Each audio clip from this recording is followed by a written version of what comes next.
Kula namung badhe matur mungkin wasiat-wasiatipun Mbah Mun sing terkait nikah. Iki khusus kangge Mas Tahsin kalian Mas Abi Darda. Karena kula nu nekuni ilmu tafsir. Kula niku ilmu paling kula kenang saking Mbah Mun tentang ilmu tafsir niku pengganti kata. Ini ki Mas Tahsin kalian Mas Darda. Tentang nikah nih, tapi wonten kalimat utawi kata utawi lafat napa la istilahipun. Niku tenggene Quran niku nak ngistilahno nikahul mukminah niku digenti kata al jannah. Jannah maknane swarga. Dados mestine ayat itu ngeten, umpama boten Quran niku bunyine ngeten. Wala tangkihul musyrikati hatta yu'min. Wala amatum mu'minatun khairum min musyrikati walau a'jabatkum. Mun sak teruse ngantos ulaika yad'una ilan nar wa wallahu yad'u ilal maghfirah. Wa wallahu yad'u ilal jannati wal maghfirati bi idznih. Dados Allah niku nglarang nikahul musyrikah, nikahi wong wedok sing musyrikah. Terus Allah matur ulaika yad'una ilan nar, kena anti nikahi wong musyrikah iku padha karo ngajak ning neraka. Terus Allah dawuh wa wallahu yad'u ilal jannati wal maghfirati bi idznih. Mestine cara alur kata niku wa wallahu yad'u ila nikahil mukminah. Jadi orang-orang di luar sana niku ngutus jenengan nu nikahi wong kafirah, wong kafir. Allah ngutus nikahi tiyang napa mukminah. Dan niku kata mukminah teng Quran digentos wa wallahu yad'u ilal jannah. Terus nikah mukminah niku mun hakikate swarga. Dadi saking mulyane nikahil mukminah niku pun disebut Allah niku ilal jannah, maring swarga. Dadi penghormatane Allah taala teng ketentuan nikah tiyang mukminah. Meskipun diarani swarga ya resiko. Misale wong ning swarga kok ora di dhuwit iku ya lucu. Wong ning swarga kok cerewet itu ya lucu. Terus niki kangge garwa-garwa niku swarga iku ora ana cerewet, ora ana ngamuk. Sing lanang nggih ngoten ning swarga kok kurang nafkah ya ora ana, ning swarga kecukupan kabeh. Tapi apapun niku pelajaran kanggo kula jenengan. Nek wis wani nikah niku kudu ora tenan. Kula niku nikah mulai tahun 2000. Nanti sakniki niku resep sing kula nggih namung hadis tunggal. Iki krungokno Mas Abi Darda, Mas Tahsin.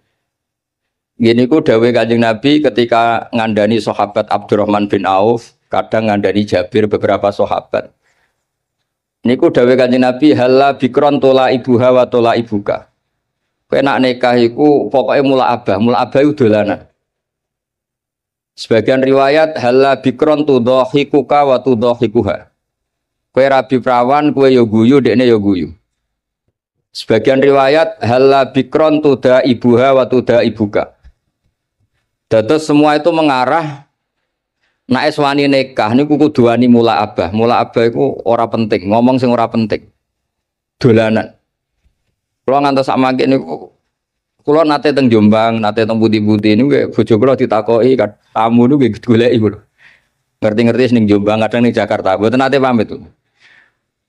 Nggih ra disalah cara adat Jawa ra disalah, tapi berhubung ajarane iku mboten serius, akhire nggih mboten salah. Nah, niki ra aneh tapi berkah. Ki nak pamit wong wedok kok kaya Abdu Zaujah cara Mbah Mun kok. Ora pamit ku ya ora sopan, pamit kaya Abdu Zaujah. Ketoke ra sopan mbek budak iku mulya ora sopan. Terus niki mboten nasihat niki cerita mawon, sampean nglakoni nggih monggo, mboten nggih mboten napa-napa. Karena seninya nikah niku pancen mula abah. Buatan penting misalnya Mas Tahsin mikir urip ning sarang apa ning Nganjuk ruwet. Nyai model mubalek apa model dukun ruwet. Bangsa diskusi ngoten ruwet. Nak mubalek ya sak monten niku tarife, nak dukun ya sak monten. Apa model wali. Nah kula nu seneng model wali. Model wali iku wis ora jelas tapi keramat. Terus kula niku mboten nate model mubalek mboten nate, model dukun mboten nate. Model wali wis pokoke rezeki kok pangeran, sore pasrah pangeran pun beres. Tapi kalau niku percaya hukum akhlak. Mulane kula purun rawuh teng mriki jenengan matur nuwun Pak Zam. Pak Zam niku guru MGS paling lami. Guru mboten nate mas saya, mau diundang guru terus. Murid-muridnya Gus Najih, Gus Ubab mau diundang kiai, Pak Zam tuh diundang Pak Zam. Terus guru paling nom, murid-muridnya mohon pun diundang Syekh. Gus Najih ngundang Syekh. Tapi Pak Zam jadi diundang Pak Zam. Sing ra diawet nang kirane nggih kula nganti sakniki jek diundang Gus ra dibejo. Dadi nak salah ya pantes wong jek Gus dereng kiai. Tapi Gus ku kalah mbek kiai. Tapi kiai mbek Gus nggih hormat mergo seruwet ta niku. Terus kula suwun niki resep kula sedanten sing nikah, aja geman tenanan. Donya iku la ibun walah, donya iku ora usah tenanan. Sing tenanan ikhlas. Kula bolak-balik dikandani Mbah Mun. Kowe ngiyai tenanan iku bento, sing tenanan iku ikhlase. Kowe mulang kok pengen minterno murid iku ya goblok. Wong sing bakat goblok ya tetep goblok. Entekno metodemu sing bakat goblok ya tetep goblok. Padha wong wedok iku rata-rata cerewet, entekno nasihatmu ki tetep cerewet. Yes, dianggap nopo ekspresif ngoten. Nak bojomu ngamuk terus banting piring dianggap ekspresif. Memang orang kalau dendam mangkel iku kudu ana ekspresi. Jadi anggap mawon niku ahli acting ngoten mawon, nak ngamuk iku ya tenanan. Dan banting piring itu ya rasional, timbang banting anakmu ada banting piring. Jadi pokoknya digawe gampang mawon. Riyen niku para sahabat cerita sing terkenal nih. Niku ngadepi wong wedok, ngadepi masyarakat tuh ilmiah. Sekarang tuh orang ndak, orang tuh kehilangan daya ilmiahnya. Karena ini saya ulang lagi, kalau mengke langsung kondur ngapunten ingkang kata, karena saya nyiapkan naskah kalau ini badhe wonten semacam kados napa loka karya tafsir lah. Di kalau mambe pamit langsung kondur, pergi kalau nembe nyiapno niki nembe tengah-tengah tapi kalau pengen hormat Pak Zam mau saking dalam 3:30 Pak Burhan. 3:30 dini hari lala di papak teng Bojonegoro diriwatno mriki putih Bu. Kemayang dados cepet kalau saged mriki cepet. Kalau tak cerita secara ilmiah. Dulu niku orang menghadapi istri, menghadapi anak, menghadapi keluarga niku diilmiahkan, tidak emosi. Masyhur itu, kalau sering diceritani para guru-guru, riyen Sayyidah Aisyah itu cemburu sekali ketika Nabi didatangi halah niku dulure Sayyidah Khadijah. Karena Nabi itu sekali dengar suara halah itu ingat Sayyidah Khadijah. Sampai Sayyidah Aisyah itu cemburu, dan ketika cemburu itu jenenge wong wedok, redaksinya itu pasti kasar. Ya Rasulullah, kenapa engkau ingat ajuzan, ingat wanita yang sudah tua, sementara sudah diganti wanita cantik dan perawan, maksudnya Sayyidah Aisyah. Efek dari kalimat itu Sayyidah Fatimah tersinggung karena ibunya disebut apa? Ajuz, orang yang sepuh. Akhirnya Nabi ini membiarkan Aisyah mergi puas sakit menyebut Sayyidah Khadijah ajuz, tapi menghadapi Fatimah, Sayyidah Fatimah ini juga perempuan, nggak terima kalau ibunya disebut ajuz. Niku Nabi cara menghadapi ilmiah. Ya Rasulullah, ajarin saya satu kalimat yang bisa menghentikan Sayyidah Aisyah menghentikan seperti itu. Jawab Nabi geringan oleh jawab Nabi. Kandhani ya Aisyah, ibumu luwih top. Mergo rondo untuk Joko. Kowe ayu kaya apa iku kowe perawan untuk duduk. Jadi enteng mawon ngadepi niku enteng tuh. Ora kok terus kualat kena ngomong ngono meneh mboten.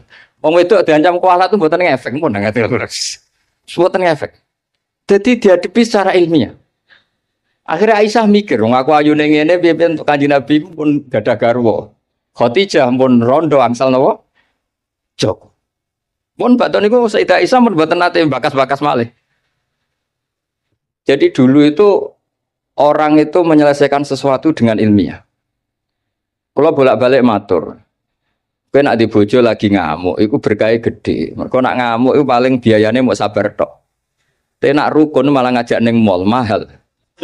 Jadi podo-podo sampean untuk ganjaran kan, sabar ya untuk ganjaran. Neng mall nyenengno bojo ya untuk ganjaran, tapi untuk ganjaran neng mall kan mahal. Nak sabar mboten apa? Biaya. Ya rodok jantungan sithik ngoten mawon, tapi kan mboten biaya. Saya punya argumentasi ilmiah dalam hal ini. Dulu Imam Syafi'i itu saya berkali-kali cerita. Kalau diceritain ini banyak orang mencintai jenengan, alhamdulillah di dulur, di konco. Dan ada diceritani separuh dari kampung ini ya Imam Syafi'i, itu gedeng jenengan. Alhamdulillah orang arah utang aku wong gedeng. Wong rukun yo ribet, utang duit mergo rukun, nyileh mobil mergo rukun. Tapi nak neng-nengan nak orang arah utang. Saiki hikmah kendi dineng mbek dirukuni. Nak dirukuni diutangi duit, nak dineng yo ora enak dineng tonggo. Tapi hikmah orang arah diutangi napa? Duit. Artinya kalau diilmiahkan itu tuh dunia ini normal semua. Ya wow, nak bojomu ngamuk berarti orang arah jaluk belonjo, orang arah ngajak neng mall, nak rukun ngajak neng mall, neng bakso, milah budi apa? Milah rukun apa milah nenengan? Rukun mahal. Soalnya ngoten tas, soalnya urip itu digawe gampang, diilmiahkan. Karena itu sanad, kalau gadah bapak ke kiai, gadah guru ke kiai, babah kulo kiai itu dulu niku kulo roh ngadepi dunia itu enteng. Saya tuh di kota sering disoal, Gus kenapa sih di daerah-daerah NU kok banyak musola? Kenapa tidak jatuh jamaah di masjid? Padahal satu jamaah di masjid kan lebih baik. Kalau Islam kota itu nggak bisa bayangkan ada musola. Bareng kulo terang, wong biasa ketua itu jadi anak buah ora kepenak. Jadi makmum ning masjid ora dadi anak buah. Kowe ora rasane. Dangen-angen yo bener. Mergo setiap kiai iku digaya-gaya dhewe. Ana sing salat iku kancinge rapati bener kabine elek. Mergo amen dalil inna wa la yang duru ila atsabiku jadi Allah ora delok klambi, ora delok penampilan, didelok iku ati. Ana sing amen maca wae maca adus minyakan jare mergo khudzu zinatakum inda kulli napa masjid. Macam-macam kiai iku beda-beda. Sampai peneliti sang luar negeri yang ketangklet kula iku. Gus sendakep yang bener itu gimana? Kalau sendakepnya orang Muhammadiyah itu kan standar. Kalau orang NU pusing sih. Ono sing nyekel dadane, ono sing nyekel wetenge, ono kowe ora jelas. Ngono tiap kiai tak takoki, kenapa gak jelas? Nggo nunjukno nak sendakep ora wajib. Berhubung ora wajib bentuke kudu ora jelas ben gak dadi aturan. Nek dadi pakem jenenge wajib. Lho kliru wae di dalil yang NU maksud wis. Ono ae dalile. Sekolah suwun mas-mas sing nekas dan sing pun mbah-mbah sing mun terlambat lan niku usahakan ngadepi bojo niku mula abah karena tek 3 hadis itu, 3 riwayat itu kula apalno pancen karena ini ilmiah. Halla bikron tula ibuha wa tula ibuka, halla bikron tudo ibuha wa tudo ibuka, halla bikron tuda ibuha wa tuda ibuka. Semua maknanya itu jangan serius. Kalau nganti saat ini mulai nikah nganti saat ini buatan nanti rebukan mbek bojo, gawe omah iku piye, terus nak lunga kok teknis yang buatan nanti. Kalau nak lunga kurang sak jam kadang cerita melok gak, nak melok ya melok, ora ya rapuh. Kalau ge buatan nanti lunga mbek bojo juara. Pikiran gua sederhana, ning omah awor ning lunga awor berarti nak tukaran niku kan ping pindho ning omah tukaran ning perjalanan tukaran. Tapi nak bareng kan ono jedane. Tapi itu teori loh, sampean ndak harus anut tuh, semua orang kan beda-beda. Kalau gak ada kenangan tentang solusi itu, ini kalau kan karena nekuni ilmu, saya akan cerita ilmu. Dulu banyak sahabat kalau ditanya, Sifli wajah Rasulillah, coba ceritakan ke saya bagaimana wajahnya Nabi. Sahabat itu menangis. Saya itu tidak pernah melihat Nabi. Kok bisa? Wong jenengan niku sahabat. Haibatan lah, wa ijlalan lah. Saya ini terlalu menghormati beliau sehingga tidak pernah berani menatap wajah beliau. Tapi banyak sahabat yang karena mencintai Nabi itu melihat Nabi sampai tahu alisnya kayak apa, hidungnya kayak apa. Juga saking mencintai Nabi. Artinya sampai nak seneng bojo itu kadang-kadang ora delok 2 tahun. Wah agak roh elek. Wong asline elek anak delok terus kan tambah kecoro. Jadi orang itu udah harus sama cara ngelola emosi, ngelola. Jadi sebenarnya kalau dunia ini diilmiahkan itu semuanya akan baik-baik saja. Jadi sekolah niku kepengen sak saged-sagede kula. Dewe Mbah Mun wau. Piye-piye istilah nikah wong mukmin wis disebut Allah swarga. Wa yad'u ilal jannah. Ning dinggon swarga ya ora ana tukaran, ora ana pisu-pisuan, termasuk ora ana urip susah. Terus niki harus jadi pelajaran. Mulane dewe Mbah Mun ora ana mulya kaya nikahil mukminah. Mergo pengganti katanya itu wa yatu ilal napa jannah. Mestine kalau wala tangkihul musyrikati hatta yu'min, mestine penggantine wa yatu ila nikahil mukminah. Tapi kata itu diganti wa yatu ilal jannah. Terus niki penghormatan yang luar biasa saking Allah taala. Jadi sekedar nikahul mukminah iki pun ibadah. Wis rawati tahajud lah. Potongane ora biasa tahajud. Ngono dawuhe Mbah Mun nak crita niku, riyen niku Nabi nak tahajud. Niku Sayyidah Aisyah itu turu nang ngarepe. Padahal Sayyidah Aisyah ayu perawan, Nabi ki tetep salat. Dawuhe Sayyidah Aisyah, niki ora usah dipraktekno, ora iso. Dawuhe Sayyidah Aisyah, saya ditanya Nabi, saya sebetulnya kepengen sari-sarian mbek Nabi, mudojaah itu rilek-rilek mbek Nabi. Tapi fatarok tu hawa ya li hawahu. Tapi saya meninggalkan selera saya demi selerane Kanjeng Nabi. Karena Nabi nu eling pangeran niku pun bojo ayulah niku pun boten ngefek. Dan Nabi pamit ning Sayyidah Aisyah, "Dari ini ata'abbadu li Rabbi." Wonten sing maca ata'abbad li Rabbi. Mon urusan nahwu lah. Kalau mriki kata alumni Ploso niku dari ini ata'abbad dadi jawab apa dadi khal pokoke riwayat itu ada dua, ada yang dari ini ata'abbadu li Rabbi, wonten sing dari ini ata'abbad li Rabbi. Aku pamit ya, aku lagi kangen pangeran tak salat. Terus niki nek sampean kepengin bojomu kangen, wis bengilah, jejerlah sampean tinggal tahajud. Engko arah-arah roh anakku orang ganteng, mergo kapan ya eling aku. Tapi anggere bengi dikumpuli terus suwe bosen. Terus riyen niku terus riwayat-riwayat tentang Assalamualaikum daraqaumil mukminin wa inna insyaallah bikum lahiqun. Niku kata kitab nerangno Nabi keluar saking dalem. Naluri seorang istri ini wedi nak Nabi nu teng garwa liyane, wong Nabi garwane kata. Delalah diikuti ternyata Nabi nu teng Baki. Teng Baki terus Nabi matur teng ahlu Baki Assalamualaikum daraqaumil mukminin wa inna insyaallah bikum lahiqun. Niki kangge ibu-ibu, kangge bapak sing nembe nikah. Dados garwa-garwane Nabi ku kenangane meskipun sare sak kamar niku kenangane ku roh tahajude Nabi, roh ziarahe Nabi teng Baki. Mulane dawe Fathul Bari kitab Sarai Bukhari. Kenapa Nabi itu istrinya banyak? Di antaranya apa? Wong wedok wong paling nekat cerita eleke sing lanang. Lah Nabi disukani garwa kathah kabeh ku ora ro eleke. Jadi wong Yahudi ku bingung ora eleke Nabi, biasanya sing paling gampang dikorek iku bojo. Lah ternyata bojone Nabi ku kabeh kenangane iku roh tahajude Nabi. Roh qiyamul lail Nabi nganti hatta waromat qodamahu, nganti sikile iku bengkak. Padahal pas teng dawawi Sayyidah Aisyah, mboten pas teng Saudah. Nah teng Saudah mungkin wong komen. Bangkune ra ditinggal salat teng Saudah iku ayu Aisyah. Niki teng pas teng daleme Sayyidah sinten? Aisyah. Dados dawe Imam Fathul Bari itu Nabi niku garwane kata dan perempuan itu biasanya orang paling nekat ngomong eleke bojone. Tapi semuanya tuh yarwina ahsana akhwali. Semua kenangannya itu meriwayatkan perilaku Nabi terbaik. Mulane wong kok dilem bojo iku wong top tenan.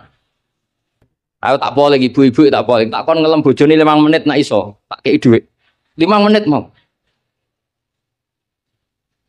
Karena wis mesti, misalnya anggar sing sugih mulai ben wayo. Engko sing melarat yo nyebeli mergo ora ngrejekeni. Engko anggar mulai duwe akeh polahe yo akeh. Wis ora ngarep bener tak jamin. Versi ibu-ibu lho. Dados tapi Nabi itu beda. Nabi niku sawise intaqala ila rafiqil ala, bahasa gampangnya kapundhut. Nah bahasa adabe intaqala ila rafiqil ala. Niku kenangane Sayyidah Maimunah. Kenangane Sayyidah Sofiyah sedanten. Niku nggih tahajude sampai donga-dongane carane teng dalem carane badhe sari. Sampeyan iso bayangno bojomu ngriwayatno apike sampeyan. Ya ora ngare iso diriwayatno ora ana faktane, ora ana faktane. Nggih wae. Terus kula suwun masalah nikah niku masalah sing sekedar nikah niku pun ibadah karena tadi kata ila nikahil mukminah niku dening Allah taala digentos ilal jannah. Niku eling-eling niki ilmu yang saya tekuni. Terus di antara napa? Di antara ilmu tafsir itu dijelaskan Quran itu sering ada kata pengganti. Nah, kata pengganti itu adalah penghormatannya Allah taala. Begitu juga menyangkut perempuan. Niku ketika seseorang mengabaikan perempuan, menterlantarkan perempuan, itu Allah ngendikan wala tattakhidhu ayatillahi huzwa. Kamu jangan menganggap ayat-ayat Allah Ta'ala sebagai mainan. Karena perempuan itu di halalnya ini, status halalnya oleh Allah didhawuhna fa innakum akhadtumuhunna bi amanatillah wastahlaltum furujahunna bi kalimatillah. Terus perempuan ini termasuk orang yang luar biasa. Kata penggantinya semuanya luar biasa. Nggih, ngoten mawon niki ngregani pemerintah, nggih ngregani kula. Karena kula ini nembe nulis badhe loka karya tafsir di antara makalah-makalah kula tentang kata pengganti.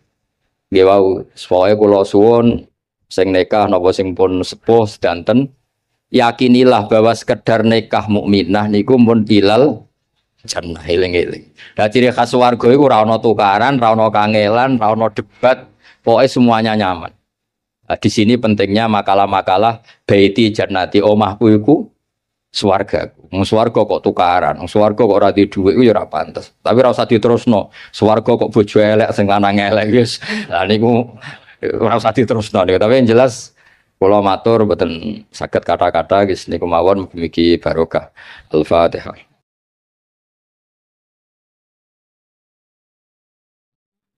Dulu itu ulama itu ya rileks. Di antara tulisan Syekh Nawawi, saya ini termasuk pengagum Kiai Nawawi karena Kiai Maimun, putra Kiai Zubair itu saking senangnya Kiai Nawawi itu naskahnya itu banyak tentang Syekh Nawawi. Dan saya termasuk zuriyah kudus, saya masih keluarga dengan Raden Asnawi, masih keluarga karena sama-sama zuriyah dari Mbah Asnawi Sepuh. Itu yang akhirnya menikah Nyai Hamdana, yang dulu pernah dinikah Syekh Nawawi. Terus Nyai Hamdana itu dulu dengan Syekh Nawawi punya putri namanya Zuhro. Setelah dengan Raden Asnawi punya anak dinamai Zuhri. Punya zuriyah ada yang namanya Kiai Minan, Kiai Niam, terus punya anak-anak. Di antaranya Kiai Hafid yang jadi menantu keluarga Saran. Saya kalau boleh cerita, saya ini khatam tafsir Munir itu 3 kali. Dulu ngaji di Sarang 2 kali. Terus belajar sendiri. Terus mentakriri. Takriri itu beri catatan-catatan yang untuk meneguhkan satu rilis ya, atau satu tag, atau satu ibarat yang diinginkan Syekh Nawawi. Saya beri beberapa contoh. Dan ini dipraktekkan di Indonesia. Orang Indonesia itu mesti hafal Fatihah dan semuanya merasa pintar.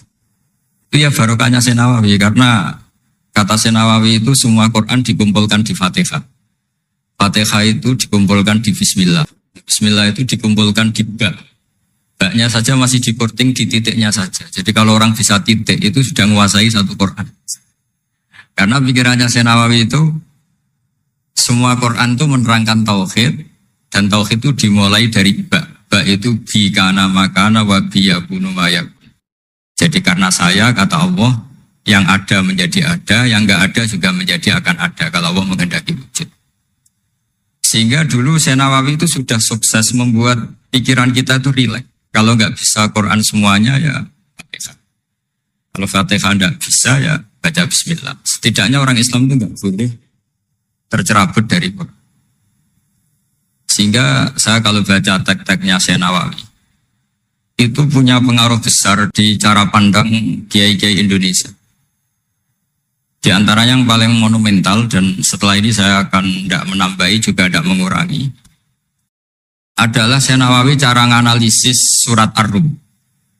Di Indonesia itu menerima faham beragama, tapi tidak menerima faham ateis.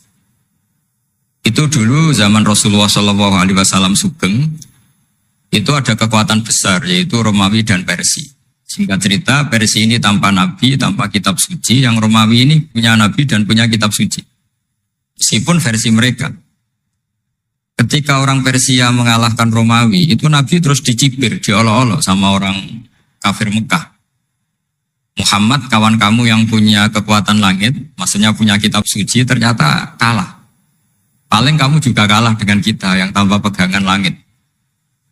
Nabi itu susahnya minta ampun. Karena Nabi tidak bisa membayangkan kalau kehidupan manusia itu tidak dipandu agama, tidak dipandu kitab suci. Meskipun zaman itu ya Romawi itu tidak Islam. Kemudian kata Nabi diberitahu Allah Ta'ala antara 3 sampai 9 tahun pasti Romawi akan mengalahkan Persia. Dan itu enggak dianggap kemenangan Romawi mengalahkan Persia, tapi menangnya ahli kitab, orang yang berpegangan kitab suci mengalahkan orang yang tidak berpegangan kitab suci. Dan saat itu Allah ngendikan wa yauma idzi yafrahul mu'minun, di hari kemenangan Romawi mengalahkan Persia atau kemenangan ahli kitab terhadap non ahli kitab, itu orang mukmin itu senang sekali. Sangat senang. Ini saya baca di teksnya Syekh Nawawi supaya di sini Anda tidak mendengarkan pendapat saya, memang benar-benar mendengarkan apa yang dikatakan Syekh Nawawi. Saya baca tidak Ya niru-niru Kiai Ma'ruf. Tadi beliau masih ngendikan secara fasih, ngendikan usul fikih, kaidah fikih. Karena ilmu beliau dengan kita ini bersanad yang sama. Dulu ngaji Mbak Karim yang ngaji Mbak Hasyim. Jadi Mbak Hasyim ngaji Syekh Khalil. Kalau saya lewat sanad kudus ya diantaranya saya lewat Syekh Nawawi Al-Bantani. Nanti saya baca beberapa sanad Syekh Nawawi. Kata Syekh Nawawi Al-Bantani beliau ngendikan wa yauma idzi yafrahul mu'minuna bi nasrillah wa yauma idz yahlibur rumu ala farisa yafrahul mu'minuna bi taghlibillah man lahu kitabun ala man la kitabalah wa yafrahuna bi walabatihim al musyrikin bi badrin. Jadi bangsa Indonesia itu terbiasa berkawan sama orang yang beragama, tapi tidak biasa berkawan dengan orang-orang yang tidak beragama. Itu karena Imam Nawawi mengatakan, Syekh Nawawi, wanaktubu maqaddamu atharuhum, pikiran besar Syekh Nawawi adalah ketika orang Romawi mengalahkan Persia, itu cara berpikir Imam Nawawi itu mengalahkannya orang yang berkitab, mengalahkan yang tidak. Jadi ini bukan pendapat saya, juga bukan pendapat siapapun, tapi murni saya baca teks yang dari Syekh Nawawi.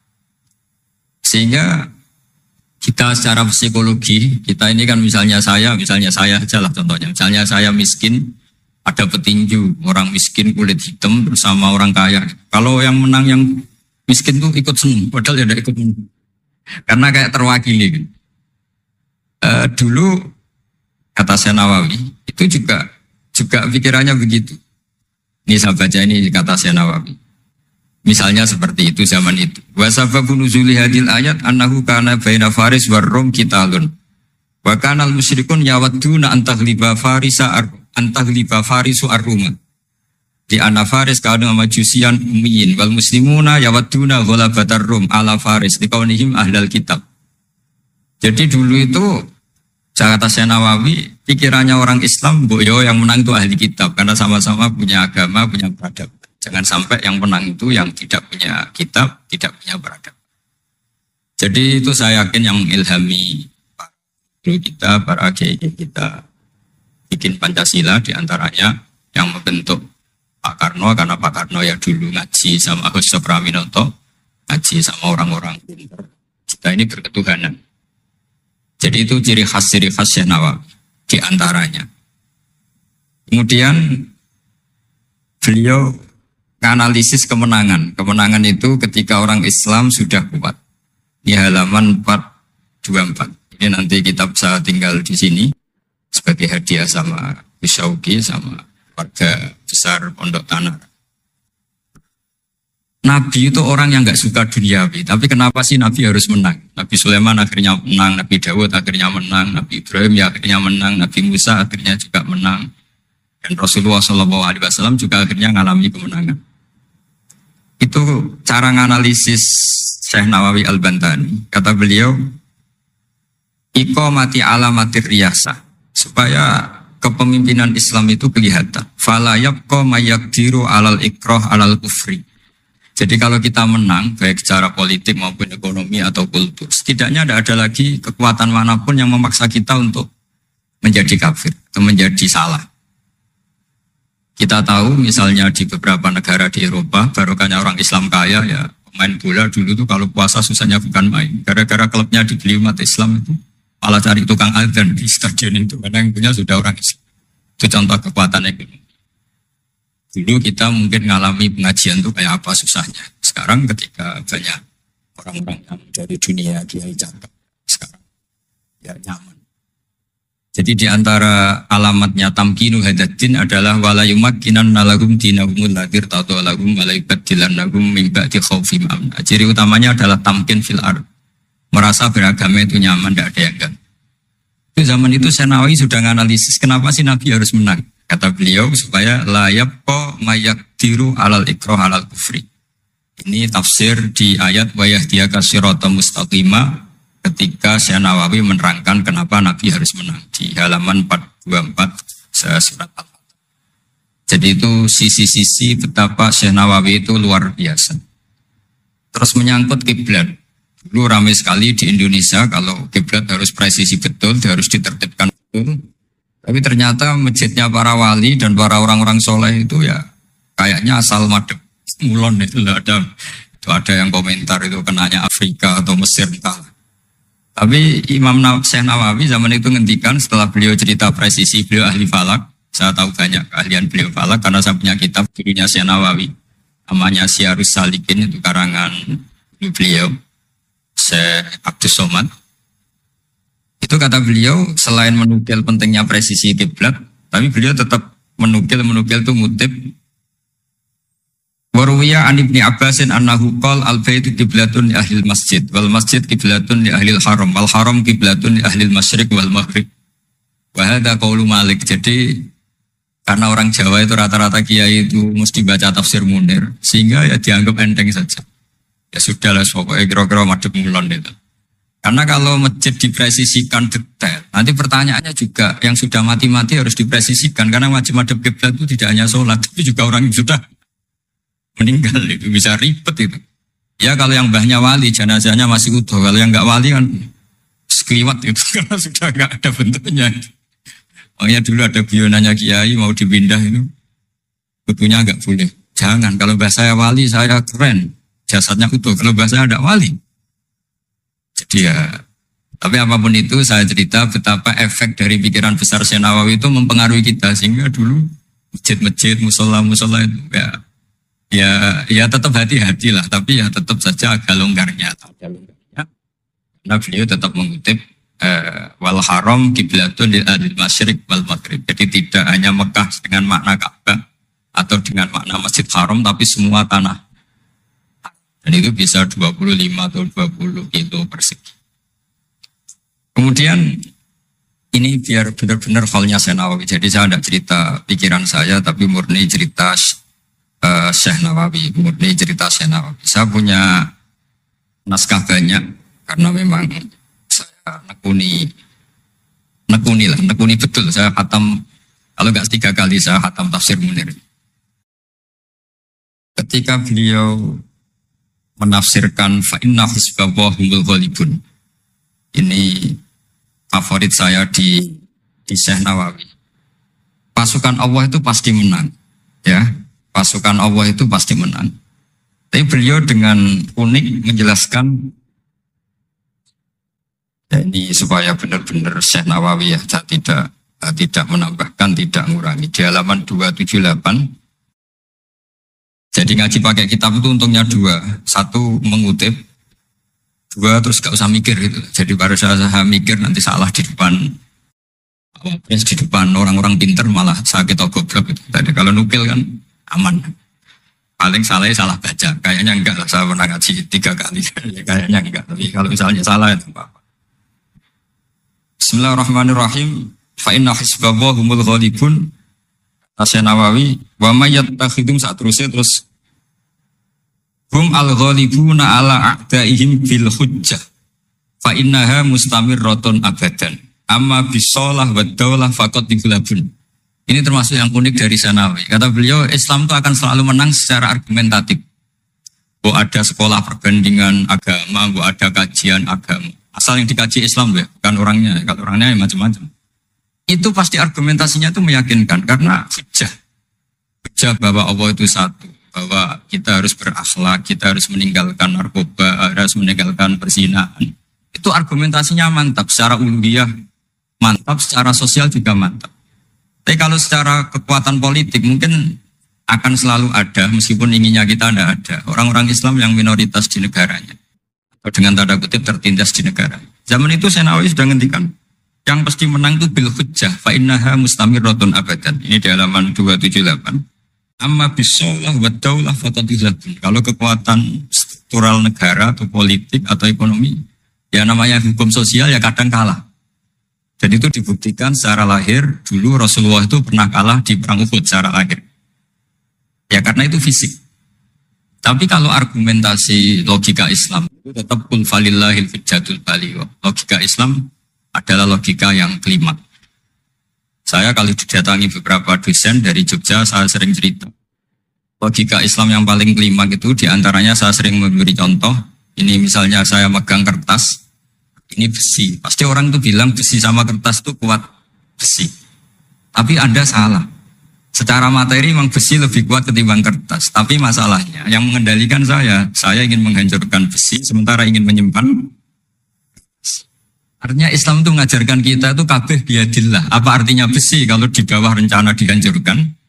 Apa lemahnya kertas ketika rencananya diabadikan? Nah, ini pentingnya Islam. Artinya apa? Ketika Islam bilang al-amru biadillah, itu tidak bisa ditawar. Meskipun apapun kekuatannya tetap menang hukum. Seperti tadi, saya megang besi sama megang kertas. Orang tak tanya pasti bilang kuat besi. Tapi kata saya, Anda keliru. Karena saya punya rencana menghancurkan besi, mengabadikan kertas. Artinya Islam itu mengajari tadi seperti yang dikatakan Kiai Ma'ruf, la haula wala quwata illa billah. Apapun ilmu kita harus digarisbawahi secara materi kuat besi, secara materi kertas lebih rentan. Tapi harus ditambahin, tapi hakikatnya terserah yang mengendalikan. Jadi di sini Islam mensifati Allah biyadihi malakutu kulli syai'. Ya terserah Allah. Jadi teori la haula wala quwata illa billah itu tidak perlu diperbandingkan atau diperbenturkan dengan teori usaha. Kalau ada penyakit ya kita usaha. Ada di kitab Ihya, di kitab Dawa itu diterangkan Nabi Musa itu pernah sakit karena beliau merasa dekat sama Allah itu gak berobat, tambah sakit, tambah dikasih nasihat. Para dokter tetap gak mau berobat. Akhirnya Allah sendiri yang ngasih tahu, udah kamu berobat saja. Bukankah terserah jenengan Gusti? Terus kata Allah, apa kamu mau bilang saya bikin sesuatu itu udah ada gunanya? Masa Allah bikin jahe ditanya, apa betul Gusti ini menghasilkan badan? Saya tidak tahu.